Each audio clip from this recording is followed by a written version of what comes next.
Акмак, ит, өзүң ким сезип жатат бул? Бөлмөгө кирип бараткан Эржан Шандын кыйкырыгы сыртка дейре угулуп жатканынан дагы бир нерсе болгонун тойду. Уруксатпы? Эй, кайда жүрөсүң сен? Деген Шандын көздөрү кутурган иттей кызарып, ушул азыр алдына бирөөнү салып берсе жеп салууга даяр тургандай. Ушул жерде элем. Муратты өлүтөбүчте. Жок кыласыңар. Эмне? Эмне деп уктуң ошол? Же берилген буйрукту кайталап калдыңар беле? Шан, министрдин креслосун минсе эле бизди карабай калат бекен. Керек болсо олтурган кызматын кошуп, жок кылып эм. Мени менен кызматташууну токтотуу кандай болоорун көрсөтөм буга. Мени коркутуп келгенин кантесиң, акмактын. Шан сүйлөнө берди. Азыр ага бир нерсе деп сөз сүйлөө ашыкча экенин ушунча жанында жүрүп билип калганга Эржан кым дебей угуп тура турду. Даярдангыла. Аң уулоого барабыз. Бир аз убакыт өтүп, өзүнө келе түшкөн Шан бурк эте буйрук берди. Ооба, бул ушундай мындай окуядан соң дайым ууга чыгат. Бир жаныбарды атып жарадар кылып, алдына алып келип алат. Анан кыйноо менен азаптайт. Анын тыпырап жатканын көрүп, ырахат алат. Бул ушундай мыкаачы. Кээде ошол жаныбардын ордуна адам деле болуп калат. Мам, көйнөгүмдүн бир жери жакпай кайра оңдоого бердим. Кыздардын да көйнөктөрүн карап чыгуу керек. Эржан болсо дайынсыз, деген чолпон узун тырмактары менен телефондон Эржандын номерин терди. Уф, өчүк. Бүгүн сага жолукпадыбы? Деген жайна кызын сынай тиктеди. Кайдан, мам? Жок деп жатпаймынбы? Деди чолпон телефонду диван үстүнө ыргыта. Баарын өзүм бүтүрүм керек. Фотограф, гүлдөр, кийимдер. 2 күндөн соң love story тартмакпыз. Үйгө келди бүгүн. Ким? Деди чолпон апасын карап. Эржан? Койчу, мам. Эмнеге, качан? Мам, эмне унчукпайсың? Эмне мага айтпадыңар анан? Сени менен байланыштым деген, деди жайна деле кызын сырдуу тиктеп. Сен Эржандан эч кандай күмөн кылбай элесиңби? Эмнеге? Чолпон сөз төркүнү эмне экенин түшүнбөй, апасын жалдырап карап турду. Ай, кызым, ай, неге мынча ишенчек болдуң? Аның деген тиги Айдемиге ашык болуп жүрөт. Саамга апасын үнсүз тиктеп алган чолпон каткыра алакан чаап күлүп жиберди. Ай, мам, ушинтип да тамашалайт бекен. Койсоңчу, деди күлкүсүн араңтыйып. Ай кыз, ач көзүңдү чоң. Жайнанын ачуусу келе кызын каруудан кармап, өзүнө тартты да телефондогу сүрөттү көрсөттү. Анда Эржан менен Айдеми үйдүн арт тарабындагы бакчада кол кармашып турушкан экен. Мам, бул эмне? Көрбөй жатасыңбы эмнелигин? Жайна кайра сүрөттү колу менен жылдырды. Анда Эржан кызды катуу кучактап алган экен. Чолпондун чакчайып турган көздөрүнөн жаштары томолонуп кетти. Мам, кантип? Деди шыбырап. Мына ушинтип. Папаң экөөңөр эле аны тим эле периште көрөсүңөр. Мына чыныгы жүзү. Мен билгем ушундай болорун. Ал мени көрө албайт. Биздин бактыбызга көз артып жүрөт. Жайна бежиреп сүйлөй берди. Анын сөздөрү чолпондун кулагына бири кирсе, бири кирбей, не сабалда колундагы телефондо мыкчыган бойдон олтура берди. Ойлоруна эч нерсе келген жок. Бул нерсени Айдеми менен Эржандан такыр күтпөгөн. Келди биздин күнөөсүз периште. Апасынын үнүнөн башын көтөргөн чолпон Айдемини көрдү. Көздөрүн жуудуратып, эшик оозунда турган экен. Чолпон ордунан ыргып туруп, Айдемиге жакындап келди. Ушул чынбы? Деди көздөрүнө карап. Эмне? Деген Айдеми эч нерсени түшүнбөй, бирде Жайнаны, бирде чолпонду карап турду. Өзүңдү билбегенге алба. Мен сени түшүнгөн жокмун, чолпон. Эмнени айтып жатасың? Мына! Чолпон колундагы телефонду Айдеминин маңдайына алып чыгып, көздөрүнө такады. Эми түшүндүңбү? Чолпон кыйкырып жиберди. Айдеми сүрөттү көрүп көздөрү чоңоюп кетти. Анда Эржан өзүн бекем кучактап турган эле. Жок, чолпон, бул сен ойлогон нерсе эмес. Эмнеге экенин билбейм. Айдеминин көздөрүнөн да жаштар кулады. Анан эмне? Күтүп жатам. Түшүндүрүп бер. Бул деген кыз андан ары сөзүн улай албай мукактап кетти. Акмак. Чолпон Айдемини жаакка чаап жиберди. Senin kim ekениңди, кимдин кызы экениңди уnuткан экенмин. Көрсө сен да апаңдай шуркуя турбайсыңбы? Айдемини дел болду. Жүзүнө тийген чолпондун колунан да бул сөзү катуу тийди. Жүз эмес жүрөгү ооруду. Сүйлөй албады. Башын чайкап, көзүндөгү жашын куюлтуп, артка кетенчиктеп барып, чуркаган бойдон үйдөн чыгып кетти. Арсыз. Артынан сүйлөнгөн жайына жеңиштүү жылмая, өпкө-өпкөсүнө батпай ыйлап жаткан кызын бооруна басты. Аза кыскасы ошол. Шан креслосуна чалкылай шыпты карап жатты. Бул сүрөттөгү кыз. Чолпон, Мурат Дөөлөтовичтин жалгыз кызы. Ошондой эле планбы шеф деген жигит Шан алдына ыргыткан сүрөттү кармап сүйлөп жатты. Сүрөттө көздөрү жайнап, капкара узун чачтарын жазып, келишимдүү келбетине жарашкан көйнөк кийген кыз күлүмсүрөп турган. Ооба, кайырмакка эл. Байкашымча бул сен үчүн кыйынга турбайт, деди Шан жигитке мыйыгынан жылмайып. Мага уруксат. Шан бара бер дегендей колун жаңсап койду. Сүрөткө кошулуп, алдыда ташталган конверттеги акчаны көтөргөн Азат шыпылдап арты менен басып бөлмөдөн чыгып кетти. Ошондой, Дөөлөтович. Сен мени али билбей турбайсыңбы? Керек болсо, өзүң алдыма келесиң жалдырап. Ал эми кызың бекер айып кылдың. Шан көздөрүн жумуп алып, өзүнчө сүйлөнө берди. Көз алдына чөгөлөп турган Мурат, өзү болсо аны айланып басып, кудум азыркы сөздөрдү айтып жатканын элестетип, чыргапталды. Эч нерсе эмес. Аз калды, деди каткырып. Чолпондун ошол күндөн тарта өзгөрдү. Өзү, мүнөзү, баягы шаңдуу жүргөн кыз жок. Эржан менен такыр сүйлөшүүнү каалабады. Аны укканда жок. Түшүндүрүп, айтып берүүгө мүмкүнчүлүк да бербеди. Эржан артынан түшүп, такыр сүйлөшө албай койду. Чолпон, токточу. Тез-тез басып кете берди кыз. Укчу дейм. Кызга жеткен Эржан колунан жулкуп тартып токтотту. Жогол. Эржан эми гана кыздын көздөрүндөгү жашты көрдү. Салаалап агып жатыптыр. Эржан билгенден Чолпон биринчи жолу ыйлап жатса керек. Анткени ар дайым жадырап турчу. Эч нерсени ойлонбой, каткыра күлүп жүргөн мында жүрөк жок деп ойлоп жаңылган окшойт. Чолпон, мен сага түшүндүрөм. Ал сен ойлогон нерсе эмес. Керек эмес, түшүндүрбө. Бүттү баары. Жөн гана мени жайма кой. Ушуларды айтты да кыз чуркап кетти. Артынан Эржан баскан да жок. Ооба, бул кызга башында кызыгып ашык болгону ырас, бирок адашкан экен. Ал убактылуу азгырык сезим экенин кеч түшүндү. Чолпондон тез эле тажап, көңүлү жарты болуп, бир нерсе жетишпей жатканда билди. Бул окуя болбогондо деле баары бир экөөнүн жолу ажырамак. Эржан Чолпондон кетмек, бирок мынтип бул кыздын көңүлүн оорутпай, акырындык менен түшүндүрмөк да. Чолпондун артынан түшүү пайдасыз экенине көзү жетти да, кол шилтеп басып кетти. Досуңузду куткара алдыңызбы? Жакындарын куткарып чыктык, эми кезек өзүнө келди, деди Адилет Айдеми экөө катарлаш басып баратышып. Деги эмне болгон ишке аралашкан? Сулуу кыз, сен аны түшүнбөйсүң. Унчукпай ийинин кушуруп койду кыз. Баса, бул жак менен кетчү эмес элең го үйгө. Өзүмдүн үйүмө көчүп келгем. Айдеми эрдин тиштей калып, колундагы сумкасын кармалап калды. Эмнеге? Жалгыз жашап жатасыңбы? Ошондой болуп калды. Атаң менен тартыштыңарбы? Жок, деди кыз башын чайкап.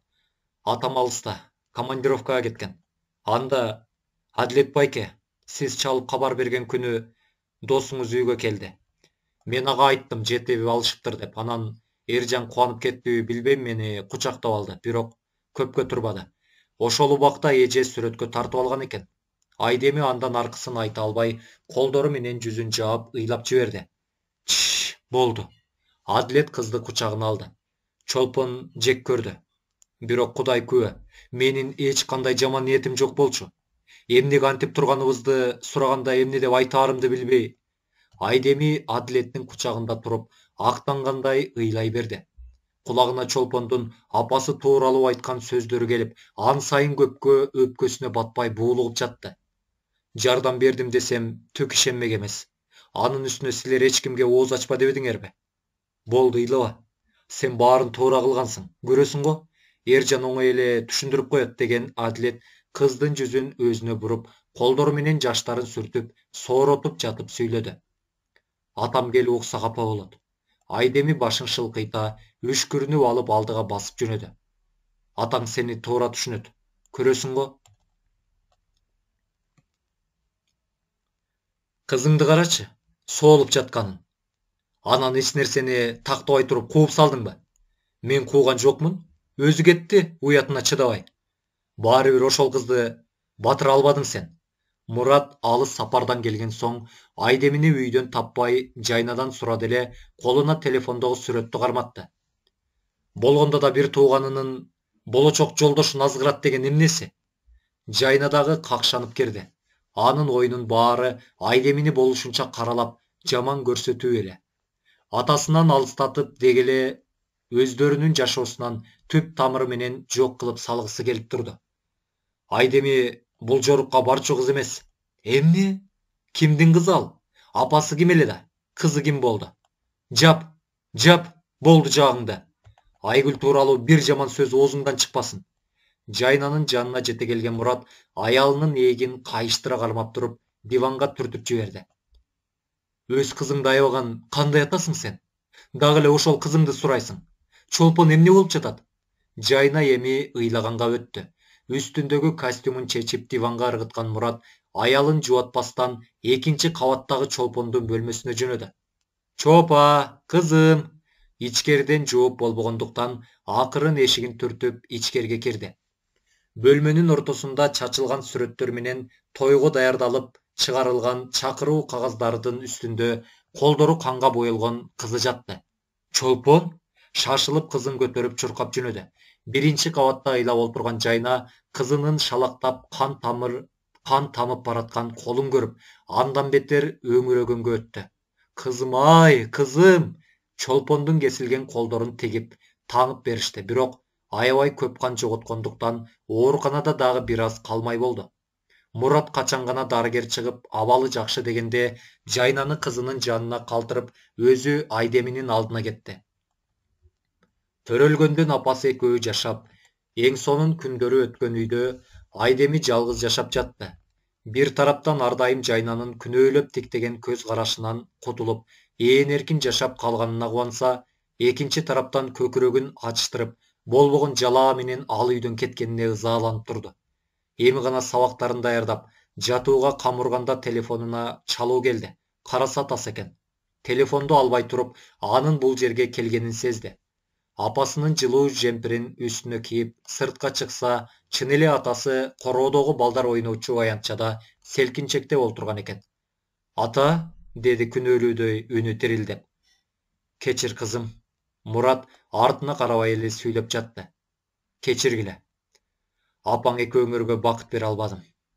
Айгүлгө сени сактайм деп сөз берип, ал сөзүмдү да тура албадым. Атоо.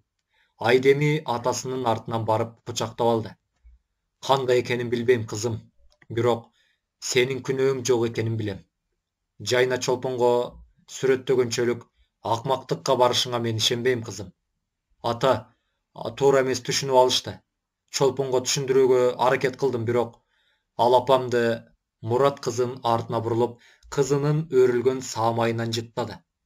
Алардын ордуна мен кечирим сураймын. Экөө көпкө чейин үнсүз бири-бирине башын жөлөп олтура беришти. Мурат билгенче элек Айдемини эч ким билбес, анткени ал апасын жазбай тарткан. Мүнөзүнөн тарта сүйлөгөн сөзү атүгүл доошу да окшоп кетет. Чолпон бир аз өзүнө келип калган. Эрте менен ойгонсо палатасындагы текчеде аябай чоң кыпкызыл розанын букети туруптур. Ордунан акырын туруп барып жыттап алды. Кайсы кызга болсо деле гүл тартуу кылсаң жагымдуу болот эмеспи? Буга чейин деле ар дайым күйөрмандарынан гүлдөрдү алып келсе да, бул гүлдөрдү көрөрү менен көңүлү көтөрүлө түштү. Кечесинде илинген кагазга көзү түшүп, колдорун сунуп баратып токтоду. Оюна Эржан түштү. Ооба, андан бөлөк ким болмок эле? Кечирим сурап абалымды билейин дегендир деп ойлоп, кайра керебетине келип жатып алды. Бирок бир күн кечке күтсө да Эржан чалган жок. Адатта дайым ушинтип гүл жиберип, артынан сөзсүз СМС жиберчү эле. Чолпон башында Эржанды жан дили менен берилип сүйбөгөнү менен убакыт өтүп кантип байланып калганын билбей калды. Ар дайым анын көңүл борборунда болуп, эркелетип турганынан кадимкидей ырахат алчу. Тойго камылга көрүлүп, бардык курбу кыздарынан бери кабар жетип, интернет булактарына экөөнүн мамилелери жарыяланып, атүгүл чакыруу баракчалары даяр болуп калганда, тигинтип артынан бычак урганы оор тийди. Тойдун капысынан токтотулушу баарына кызык болуп, андан бетер интрига башталып, Чолпондун дарегине жакшы жаман сөздөр жай баштады. Мунун баарын көтөрө албай ыйлап отуруп, Эржан экөө түшкөн сүрөттөрдү кескилеп жаткан. Анан кайдан жайдан эле оюна жаман нерселер түшө, эки колун тең кесип салбадыбы? Эртеси күнү дагы бир гүл келди палатасына. Негедир ушунун баарын Эржан деп ойлоп, гүлгө илинген кагаздарды ачып окуган жок. Тез эле жаткан палатасы түркүн гүлдөргө толуп чыкты. Бир күнү эшик кагып Эржан кирип келди. «Кандайсың?» деген жигит колундагы бир букет гүлдү башка гүлдөрдүн жанына кошту. «Жакшы. Бөлмөң гүлдөр дүкөнү болуп кеткен го? Сенин шарапатың менен. Менин?» Эржан түшүнбөгөндөй кайра сурады. «Эмне келдиң?» Чолпон ары карап кабагын сала корс сүйлөдү. «Чолпон, кече уктум. Кечир мени. Сен мындай жолго барбашың керек эле. Тентек. Мен болбосом, апаң менен атаңды ойлойсуңбу? Кетчи. Кетем. Болгону кечир. Сен уккандай эмес чындык. Түшүндүрүп берүүгө да койбодуң. Мен уксам ишенмек эмесмин. Мен өз көзүм менен көрдүм. Андыктан кетип кал. Тиги жиберген гүлдөрүңдү жыйнап кет». Башын салып олтургап, ордунан турган Эржан эшикке жеткенде, «Аларды мен жиберген жокмун», деди, чыгып кетти. Ордунан ыргып турган Чолпон канча күндөн бери жиберилип жаткан гүлдөрдөгү кагаздарды жыйнай баштады. «Салам, сулуу. Сени бул жакка алып кетип жатышканда артыңдан келдим. Сен көзүңдү ачканга чейин кетпедим. Кудай сени кайрып берди». «Эмнеге гүлдөгү кагазды ачпадың? Уйкудан ойгон соң аябай сулуу болуп калат экенсиң». «Сулуу. Дагы эле айланчыктап жүрөм. Гүлдөр жактыбы?» Ар бир кагазда өзгөчө сөздөр. Чолпон керебетине келип шалдырап олтура кетти. «Мына кызык. Бул ким? Ушунча күндөн бери Эржанго деп ачпай жүргөм. Кайсы сырдуу принц болуп кетти?» деди өзүнчө күбүрөп. Аңгыча эшик тыкылдап, дагы бир гүл десте киргизишти. Анда да кагаз бар экен. Шашылып ачып окуй баштады. «Баарын топтоп окудуңбу? Тиги сени ыйлаткан адамды сен үчүн муштап алгым келди, бирок абаса, жылмайганың жакты». Чолпон чуркап терезеге келди. Сырдуу эч нерсе деле көрүнбөйт. Балким ушул жерде иштеген бирөө болбосун деген ой келди. Мурат Дөөлөтович жаш кезинен баштап мамлекеттик кызматта иштеп, акырындан көтөрүлүп олтуруп бийликке чейин жетти. Министр болгон күнүнө тарта өзү да билбеген абалда айланасында достун бет кабын кийген душмандар, ич күйдүүлүк кылып көрө албаган кошоматчылар жайнады. Алардын көбүн дос, душмандан айырмалоо кыйын эле. Бийликте иштесең сөзсүз мафияга аралашууга туура келерин депутат болуп шайланганда көргөн. Ошол жылдары Шан менен биргеликте түзүк эле иштерди бүтүрүшкөн. Кийин туура эмес жолго ооп баратканын сезип алыстай түштү. Айрыкча министрдин креслосуна олтургандан баштап жүргүзүп жаткан иштерине, кадамына аябай сак болуп калды. Анткени көрө албастар өз тузагын жайып, качан Мурат ага түшүп жандалбастап калаарын күтүп жатышкандай. Шан менен иштешүүдөн баш тартканына албетте Шандын жини келди. Адаттагыдай сөгүнүп алды да, бирок Мурат оюнан кайтпай койгондо өзүнүн планына өтпөдүбү? Мураттын талуу жери, кызынан кармоону чечти. Чолпон күндө өзүнө келип турчу сырдуу белектер, жагымдуу эсемес каттар менен Эржанды бир аз унуткандай болду. Бир күнү адаттагыдай катардагы рекламага тартылууга келген. Съемка бүткөндөн соң дагы бир кучак роза жеткирип келишти. «Дайымкысындай кереметсиң» деген жазуу бар экен. Ууртунда жылмайды. Дароо телефонуна кат келди да, анда да «Сенин жылмайганыңды көрүү бакыт» деп туруптур. Башын көтөрүп эки жагын каранып алды, бирок эч ким жок. Акыркы күндөрү бул бейтааныш, сырдуу адамдын мындай сюрприздерине көнүп деле калгандай. Унаасына келип олтура берерде артынан чыккан үндөн бурулду. Эч кимди издебей элесизби? Деген узун бойлуу, классикалык стилде кийинген кара көз айнекчен жигит туруптур. Жок, деди Чолпон да сыр бербей. Азат деген жигит көз айнегин алып кызга кол сунду. Көз айнегин алганда жигиттин күлүп турган капкара карактери Чолпондун көзүнө урунду. Чолпон, деди күлүмсүрөп. Чакан кафеден орун алган экөө сүйлөшүп көпкө олтурушту. Азат тез эле Чолпондун көңүлүн алганга жетишти.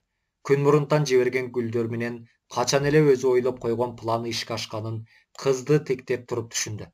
Чолпон алдында күлүмдөгөн каректери жанып, сөздөрүн берметин терип сүйлөп олтурган бул жигиттин ичинде эмне план бар экенин оюна да келтирген жок.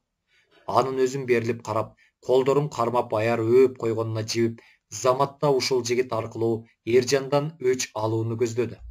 Көрүнгүсү келди. А бирок чынында кимди ким торуна түшүрүп жатты экен. Азат Чолпонду бүтүндөй өзүнө баш ийдирип алды. Кыздын съемкага баруусуна, тартылуусуна каршы чыгып тыйып салды. Анын себебин кызганыч деп түшүндүрдү жигит. Азат менен көп кечелерге барып, анын досторуна кошулуп жүргөн кыз ичимдикке берилип баратты. Азат алгач кыздын ичимдигине гана дары кошуп жүргөн болсо, бара-бара жыттатып үйрөттү. Бир кечеде аябай мас болуп, өзүн билбей калган кыздын колуна укол сайып жиберишти. Ансыз да ары жагынан эрки жок кыз бат эле бул наркотиктин кулуна айланды. Кесибин таштап, өзүнүн ким экендигин да эсинен чыгарып, бул наркотик деген Чолпондун акылын алып, жан дүйнөсүн уулап, жаш өмүрүнө чырмооктой чырмалып бара берди. Айдеми акыркы курс болгондуктан жеке клиникага жумушка чыгып алган. Адаттагыдай түнкү кезекте олтурганда шашылыш билдирүү келип түштү. Оор абалда жаш кызды алып келишкендигин айтышты.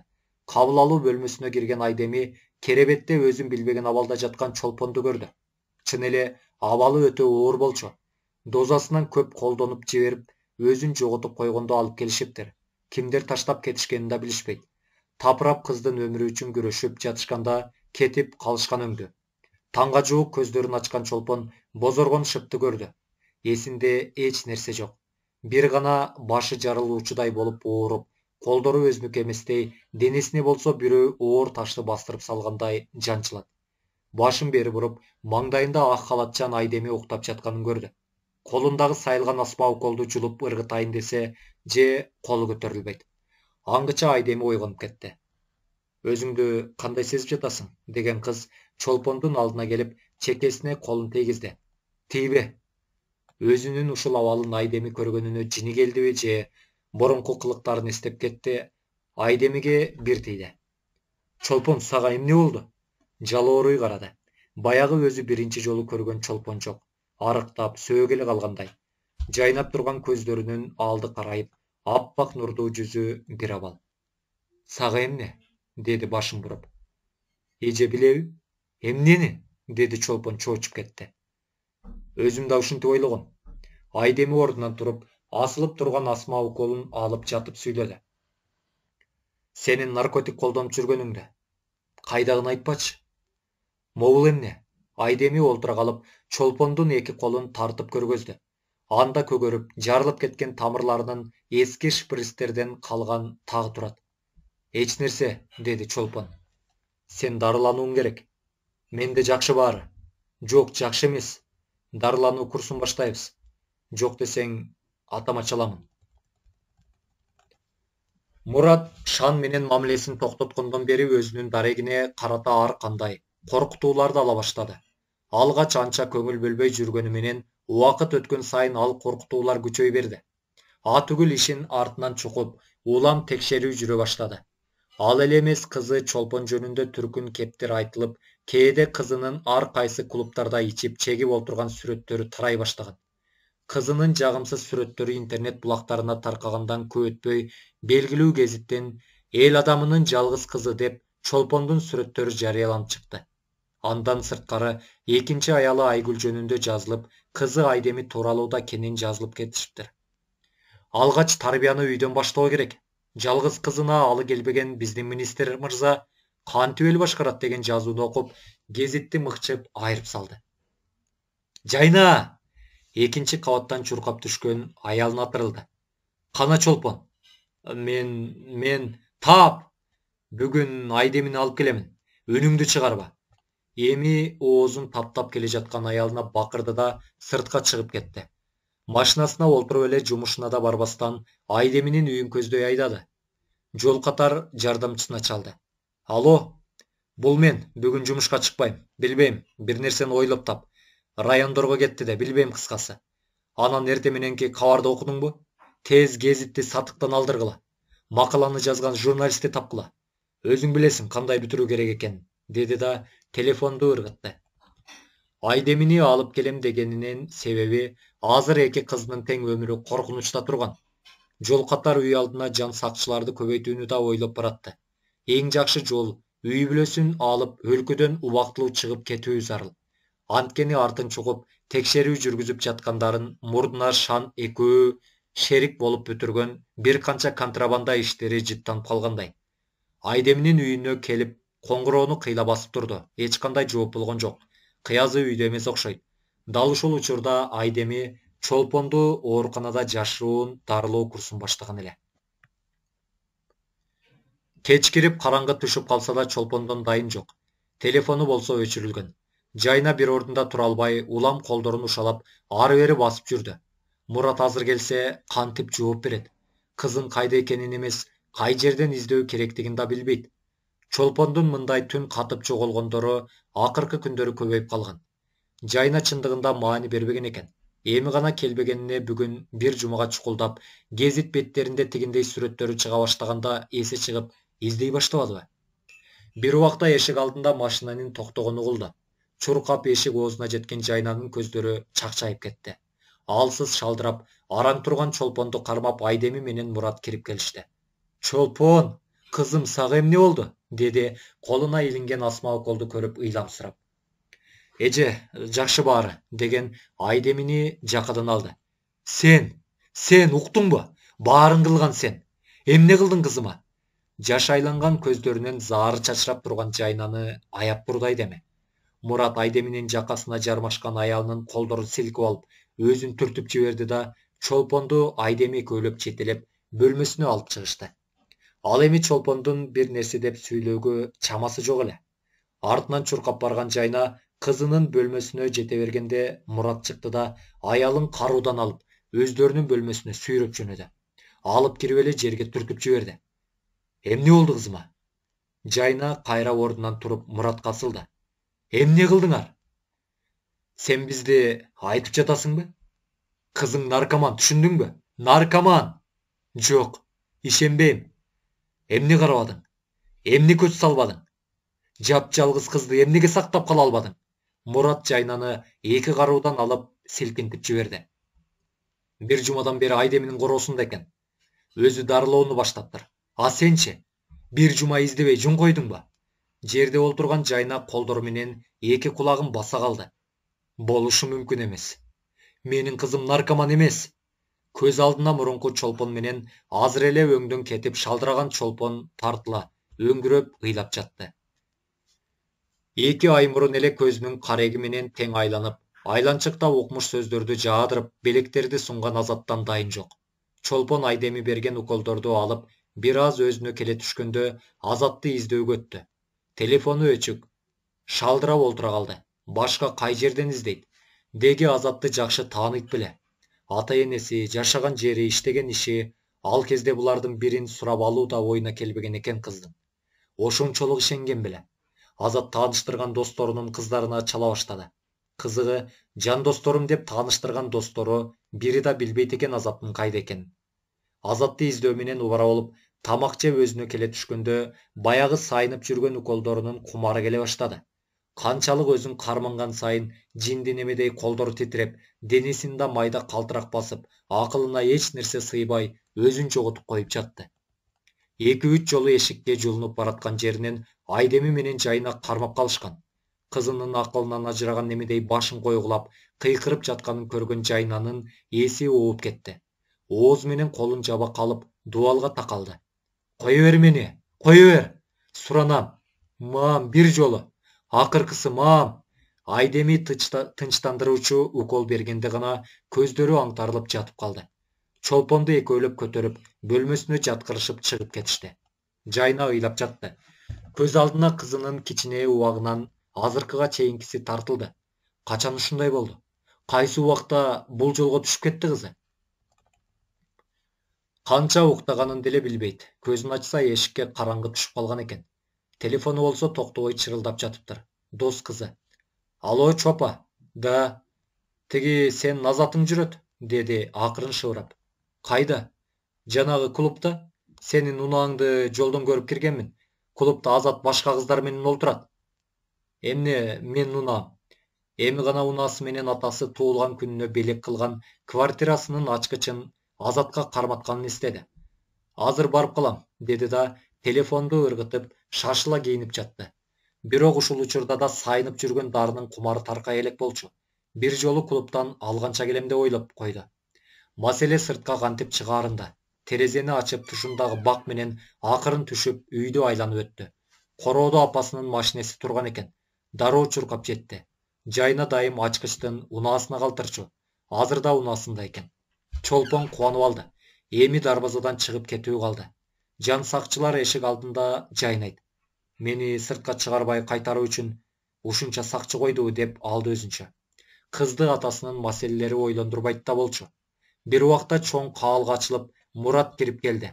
Дал ушул учурдан пайдаланган кыз унааны от алдыра, катуу ылдамдык менен чыкканга үлгүрдү.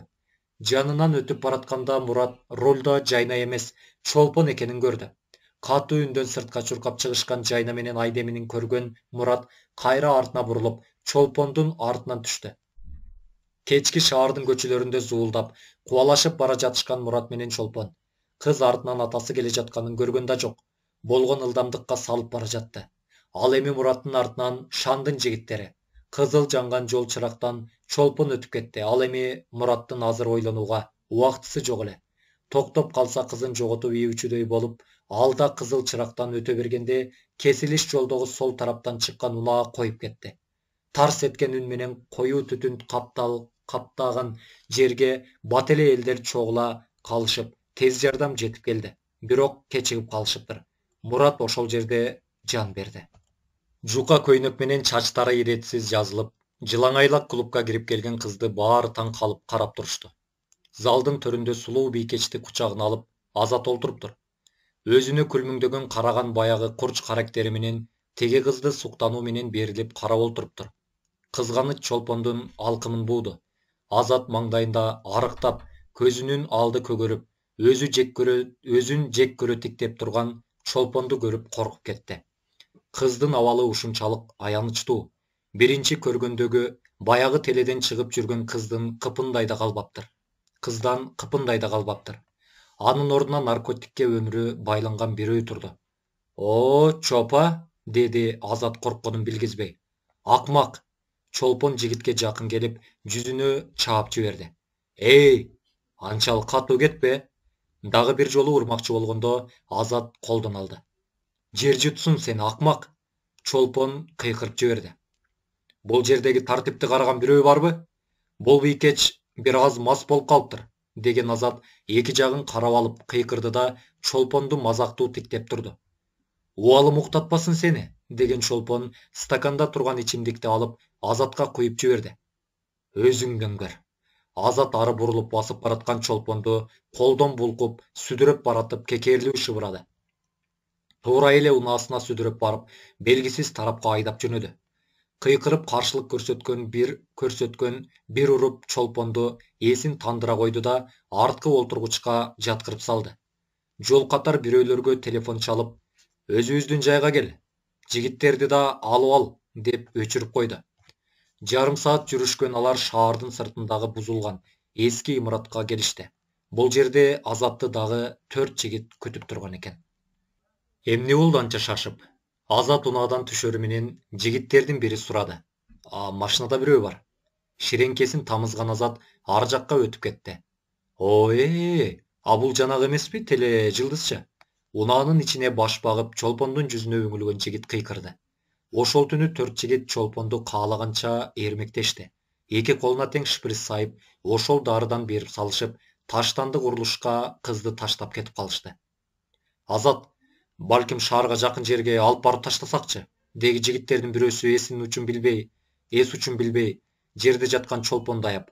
Өлбөйт, өлсө да убалы жок, деген Азат унаасына түшүп кете берди. Министр Мурат Дөөлөтович кырсыкка кабылды деген кабар үй бүлөсүнөн мурун коомчулукка тарады. Түнү бою кирпик какпай чыккан Айдеми эшик алдында жүргөн. Үйдүн ичинен Жайнанын чаңырган үнүн угуп чуркап кирди. Кызматчы аял суу чачып, колдорун ушалап олтуруптур.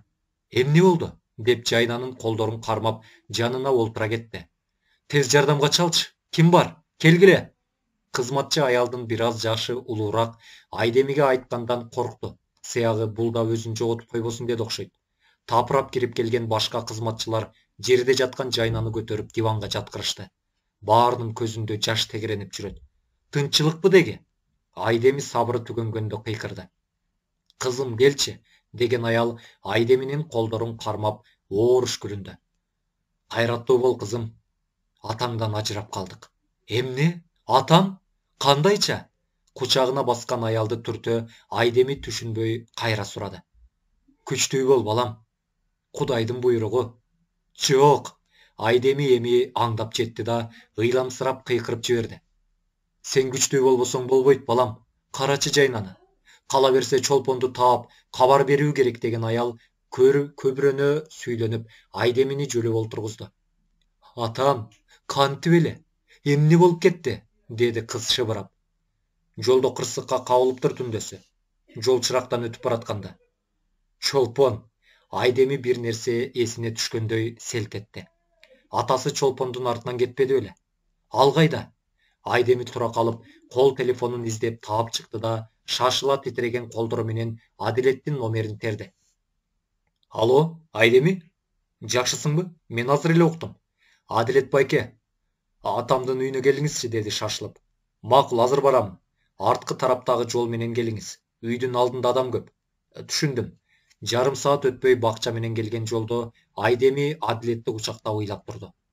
Мен атама аны канчалык жакшы көрөрүмдү айтпай калдым. Ал билет Айдеми. Өзүңдү кыйнабачы, деген Адилет кызды кучагына басып, чачтарынан сылап жатты. Дирилдеген кыздын кичинекей денесин бооруна каттуу кысып алды.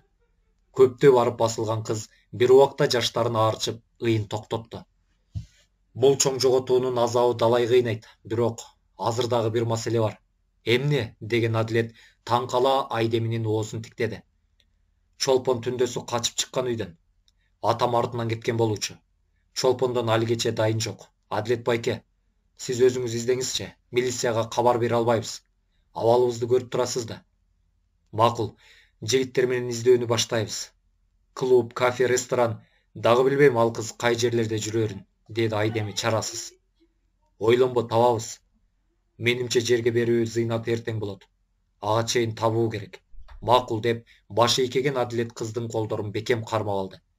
Апасынын унаасы менен кеткен. Ак түстөгү жол тандабас. Билбейм, дагы эмнени айта алам, Адилет байке. Таап келем, ойлонбо.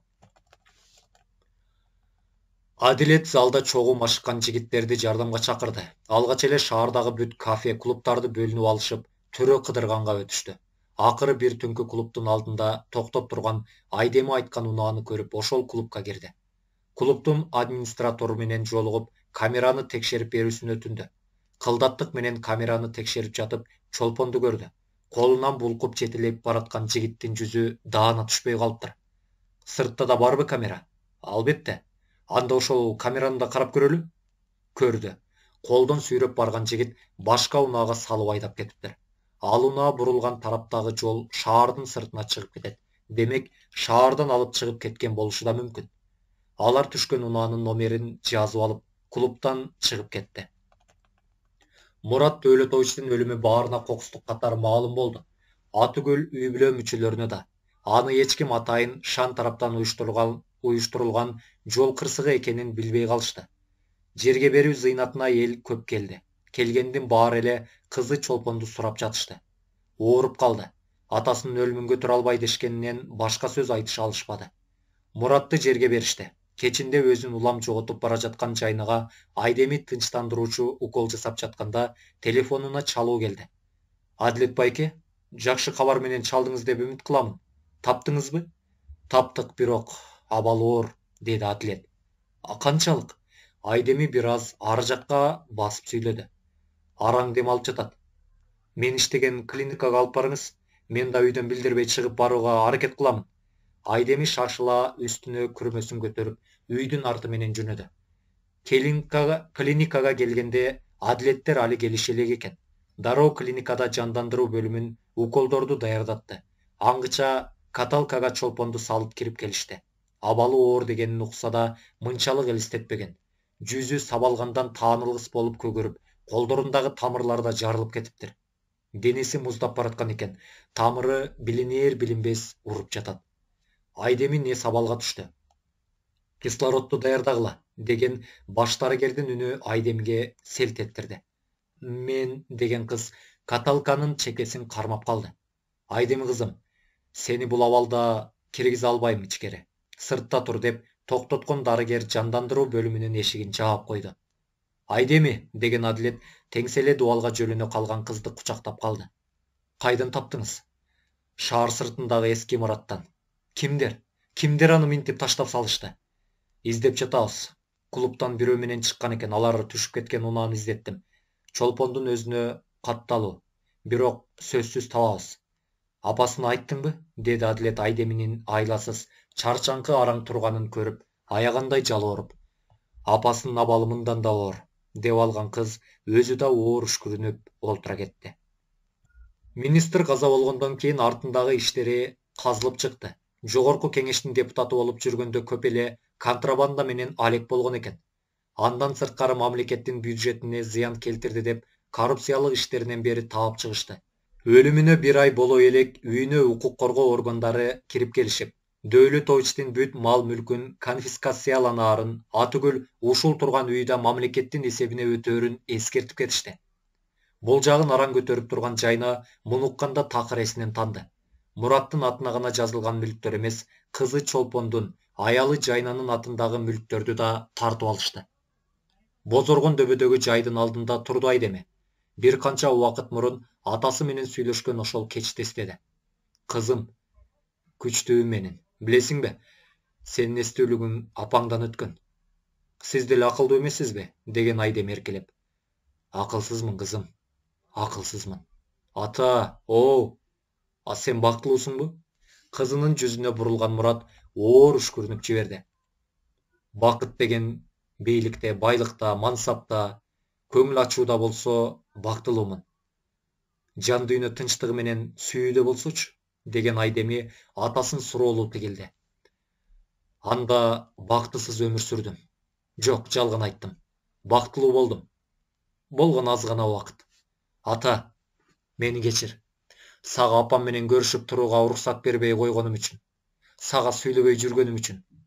Экөөң тең канчалык бири-бириңди көрүүгө ашыгып турсаңар да, мени кыя албай унчукпай жашадыңар. Сенин айыбың жок, кызым. Атасы кучагына алды. Жылуу, камкор кучак. Бүт дүйнөнүн жамандыгынан, таш боордугунан коргой алчу кучак. Кызым, мага бир нерсе болуп кетсе, ишенерим сенсиң. Ата! Айдеми атасынын кучагынан бошоп, жүзүнө карады. Ишиңде маселе болдубу? Деги айтканым, жашым деле келип калбадыбы? Сен узак өмүр сүрөсүң, ата. Небере чоңойтосуң? Тилегиңден, деген Мурат титиреген колдору менен кызынын саамайын сылап, маңдайынан сүйдү. Кокустук болуп кетсе дейм, кызым. Тиги экөөнү сага тапшыра аламын. Айдеми атасынан көз албай жалдырап карап турду. Туура. Арсызмын, кызым. Мурат өзүнчө күлүп алды. Бир өмүр апаң экөөңөрдү жол каратып күтүү менен жашатканым аз келгенсип, эми проблемамды сага таштаганы жатам. Бирок ишенерим сен да, кызым. Ата, караңгы түндө жаман сөздү сүйлөбөйт. Айдеми атасынын желкесине башын койду. Сенчи? Деди бир убакта Мурат. А сен бактылуусуңбу? Сен кызым десең бактылуу болом, деген кызы атасын тиктеди. Мөлтүрөп турган көздөрүнөн өп алган атасы, кызым менин, деди эркелете. Ушуларды эстеген сайын кыздын көздөрүнөн жаштар тамчылады. Атаке, кечир мени. Сени канчалык жакшы көрөрүмдү айта албагандыгым үчүн. Мен эми чындап жалгыз калдым. Сенин мага болгон ишеничиңди актаймын. Сөз беремин. Сен тынч жат, деп жатты көңүлүндө. Жашоонун адилеттүүлүгүбү, балким кайтар дүйнө деген тагдырдын мыйзамы беле бир убактары ушул кыздын апасынын жашоосун талкалаган Жайнанын мындан кийинки өмүрү, тагдыры кандай болоорун Айдеминин колунда эле. Эч нерсеси жок калган аял ошол үйгө бараары жети уктап түшүнө кирбесе керек эле. Баягы бир убактары өзү тагдырдын талкаланган аялдын арабасына минтип кызып олтуруп калаарын ойлосо керек эле. Такси менен кабат үйдүн алдына токтошту. Акырын түшүп, айлананы караган Жайнага бул жай такыр өзгөрбөгөндөй сезилди. Ошол болгон жини менен күйөөсүнүн артынан аңдып жүрүп келген үй. Экинчи кабатка көтөрүлүшүп, Айдеми сумкасынан ачкычын таап чыгып ачып жатты. Эшик ачылып ичкери кирген Жайнаны Айгүлдүн назик, үлбүрөгөн элеси жылмайып тосуп алды. Эржан Шан менен кошулуп чет өлкөгө чыгып кетишкен эле. Ал жакта өткөн биринчи беттештен жеңишке жетип, кийинки беттеште жеңилип калды. Бул кылыгы Шандын өзүнөн чыгып кетүүсүнө себеп болду. Анткени акыркы убактары Эржандын өзүнө карата мамилеси өзгөргөнүн байкап жүргөн. Мурункудай болуп салган мушташка түшүп кетпей, алгач алчу суммасын сурап, керек болсо өзүнүн шарттарын да койчу болду. Чакырган убагында алдына келип, кандай ишке жиберсе да даяр турчу Эржан жок. Телефонун өчүрүп, дайынсыз кетип да жүрдү. Мунун баарына Шан башында көз жумса, акыры бул кылыгына ачуусу чындап келди. Анткени бул беттештин алдында да өзүнүн шарттарын коюп, ага Шан көнбөй койду эле, жөн гана жеңилип берди. Биринчи раундда эле эч кандай кайтарма сокку бербей, өзүн гана коргоп, жеңил гана жеңилип берди. Шан ар дайымкыдай мунун үстүнөн канчалаган сумма койгон эле. Сен эмне кылып салдың, билесиңби? Деген Шан Эржандын алдына келип кыйкырды. Мен жеңилдим. Эй, акмак! Шан, дайым эле жеңишке жетише бербейм го. Кээде адам жеңилет да. Эржандын ушунчалык токтоолук менен сүйлөп жатканы Шанды андан бетер өзүнөн чыгарды. Айбан, сен атай кылдың. Сен керек болсо мушташканда жоксуң. Шан, беттеш алдында сага мен шартымды айткам. Эмне? Эй, ит! Сен белең мага шарт койчу. Мен сени сатып алгам. Ал акчаңды 3 эселеп актап болгом. Шан Эржанга жакын келип жакыдан алды. Сен өмүрүңдү саткансың, деди көздөрүнө карап. Кайра анда кайтара алам, деди Эржан да Шандын кызарып кеткен көздөрүнөн көзүн албай. Ха-ха-ха! Шан ары карай басып каткырып жатты. Эй, чимкирек! Кай жерде көрдүң менин колума түшкөн товарды кое бергенимди? Же сен уктуң беле? Ушунча жыл мени менен жүрүп, менин дагы билип бүтпөдүңбү сен? Шан, мен сага татыктуу иштеп бердим. Эми кое бер. Эй, былжырабачы, деген Шан ар жактагы стулга олтура кетти да тамекисин күйгүздү. Сени менен келишим мындай болгон эмес, Эржан. Деги эле келишим түзүлгөн эмес. Сен акча, байлык дегенсиң. Мен мүмкүн болбогон кыска аралыкта сага чоң суммада акча бердим. Дүйнөгө марыттым. Акчага чөмүлдүң. Заматта элита аталдың. Мен жок болсом, жүрмөксүң. Тиги тамынан суу өткөн залда машыгып, же атың таанылбай, же жарытылып акча таппай. Сен каалаганыңа жеттиң, чынбы? Шан басып келип, тамекисинин түтүнүн Эржандын жүзүнө үйлөдү. Эми менин каалаганымды бер. Шан, салган беттешиңде ушул күнгө чейин бардык суммаңды актап бердим. Акмак! Шандын чындап чыдамы кетти. Дайыма жанына сала жүрчү куралын сууруп чыгып, Эржандын маңдайына такады. Бүгүн бул беттешке канча акча тиккенимди билесиңби?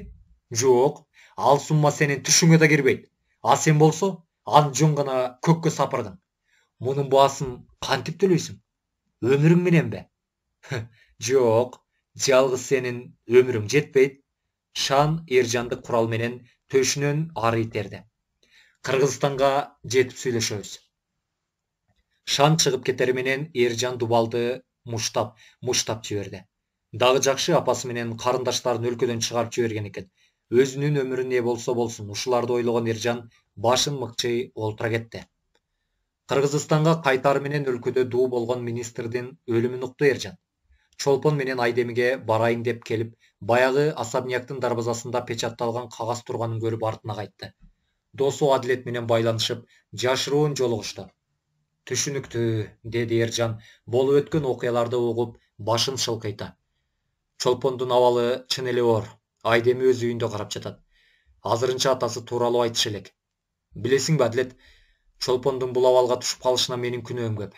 Аны жалгыз калтырбай, жанында болгонумда мындай болмок эмес. Чолпондун жеңил турмушту, оюн күлкүнү жакшы көрөрүн билип туруп, кандай болот абалы деп ойлонбой кеттим. Эми сен атайы кылбадың го. Чолпонду көрүшүм керек. Бөлмөгө баш баккан Эржан керебетте колуна асма укол сайылып, өңү бозоруп, эрди кеберсип жаткан Чолпонду көрдү. Биринчи жолу кызды сейилбактан көргөн күнүн эстеди. Аппак жүзү албырып, белинен өтүп төгүлгөн капкара чачы, күлкүсү тыя албай жайдары турган эле. Акырын кыздын алдына келип тизелеп олтура калып, маңдайынан сылады. Көздөрүн алсыз ачкан Чолпон Эржанды көрүп көздөрү чоңоюп кетти. Кечир мени, деди кыздын колдорун кармап өөп жаткан жигит. Чолпон жооп бергендин ордуна көзүнөн тамган жашы ылдый сызылып акты. Кечир. Эржан дагы кайталап жатты. Сенин күнөөң жок. Алсыз шыбыраган кыз Эржандын колдорун кысып койду. Баарын өзүм кылдым. Жомоктогудай жашоомду тозокко айланттым. Анын таттуу сөздөрүнө алдандым. Сенден кийин көөдөнүм күйүп, ал жалын эч нерсе менен басылбай койду. Жада калса алдыма гүл төшөп сүйүүсүн ардагандарды көзгө илбедим. Мен андан да бийик, андан да жогоруну көздөдүм. Өзүмдү сага көрсөткүм келди. Сен чындыгында менин ким экендигимди билип бүтсөң деле көрсөткүм келди. Тентекмин. Азаттын жайган торуна чырмалып баратканымды билсем да баш тарта албадым. Кыз араң дем алып, энтигип сүйлөп жатты. Чолпон. Эржан кыздын алсыз колдорун кармап өөп алды. Колунан жогору жагындагы сайынып жүргөн ийнелеринин тактарын көрүп, ан сайын жүрөгү ооруду. Кечирчи. Чолпон дарынын күчү менен уктап калганда бөлмөдөн чыкты. Ашканада Адилет менен Айдеми олтурушкан экен. Унчукпай алардын катарына кошулду. Эмне деп жатышат, деди Эржан Айдемиге карап. Эки бөйрөгү тең катуу жабыркап калган. Түндөсү суукка калып кеткенге шамалдап ага кошумча болду. Абалы оор. Биз ойлогондон да. Гемодиализге жумасына 3 жолу каттап жатат. Чолпон атамдын өлгөнүн да билбейт. Апасы да үстүнө кире элек. Айдеминин көздөрү жашылдана түштү. Адилет кыздын колдорун катуу кармап алды. Менин Адилет байкенин тапканы дары дармегине араң жарап жатат. Атамдын сырын эч кимибиз билбей калдык. Андан соң баарын мамлекет тартып алышты. Мамлекеттен калганын атамдын биз билбеген белгисиз байланыштары бар экен. Алар алып кетишти. Чолпонго тез арада операция жасалуусу керек. Бөйрөгүн алмаштырууга. А донор таптыңарбы? Деди Эржан үмүттүү. Мен болом донор. Айдеми чечкиндүү жооп берди. Эмне? Сен? Бир туугандын гана бөйрөгү түшөт дешти. Менден башка ким бар? Текшерттим. Анализ тапшырдым, түштү. Болгону чет өлкөгө каражат керек. Чолпон азыр эки тараптуу дарылануу курсун алып жатат. Азыр ага абдан оор. Булардын сөздөрүнүн баарын эшик сыртында угуп турду Жайна. Колдору менен оозун жаап алып, үнсүз ыйлап жатты. Бирок ошол үнсүз ыйдын ичинде эмне гана жок. Ыза, өкүнүч, арман, тагдырдын кызыктыгын, жашоонун амал көйлүгүн, кайтар дүйнөнү карачы. Жайна бир кезде өзүн бактысыз кылган, сүйүүсүн уурдаган, кылмышка түрткөн аялдын кызы минтип, аны тозоктун эшигинен бери сууруп алууга жандалбас кылып жатат. Бул не деген тагдырдын адилетсиз чечими. Эржан кайра Шандын алдында турду. Кече эле Азоаттай бой бербей, өз шарттарын коюп баш ийгиси келбеген Эржан мынтип кайра алдына келди. Креслосуна чалкалап олтурган Шан алдында турган Эржанды табалагандай мазактуу жылмайып карап турат. Угуп жатамын. Мага акча керек. Акча баарына керек. Мага да керек, Эржан. Сенде ал акча бар. Анан мага бер. Сен өз өлүшүңдү алып бүткөнсүң. Айтмакчы, сен менден кетем дебедиң беле? Шан атайы Эржанды басынтып сүйлөп жатты.